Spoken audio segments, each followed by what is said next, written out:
Colombian মাদক সম্রাট Pablo এসকোবারের উত্থান পতন, মাদক চক্রগুলোর সংঘাতের রোমাঞ্চকর সত্য কাহিনী পর্দায় যেন জ্যান্ত হয়ে উঠেছিল এই সিরিজে।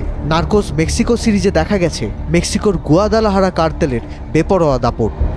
মাদক, খুন ও ষড়যন্ত্রের দুর্দান্ত এই কাহিনীর মতোই রোমহর্ষক এক ঘটনা ঘটছে বাস্তবে।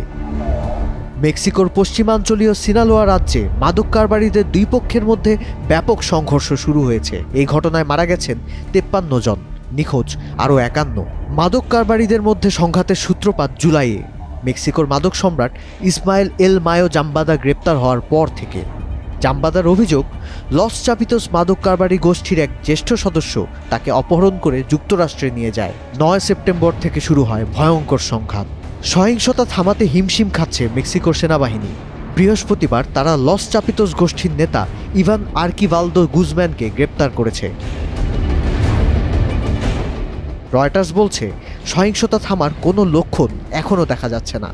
পরিস্থিতি বিবেচনায় রাজ্যটিতে স্কুল, রেস্টুরেন্ট ও শপিং মল কিছুদিন বন্ধ রাখা হয়েছে। 20 সেপ্টেম্বর রাজ্যের গভর্নর রুবেন রোচামোয়া বলেন, সহিংসতার ঘটনায় 40 জনের বেশি ব্যক্তিকে গ্রেপ্তার করা হয়েছে। পুরো সিনালোয়া রাজ্য জুড়ে 5000 খাবার প্যাকেজ বিতরণ করা হয়েছে। দেশ বিদেশের এমন সব তথ্য ও খবর পেতে ভিজিট করুন prothomalo.com/video। ফলো করুন প্রথম আলোর ফেসবুক পেজ ও ইউটিউব চ্যানেল। থাকুন ভালোর সাথে, আলোর পথে।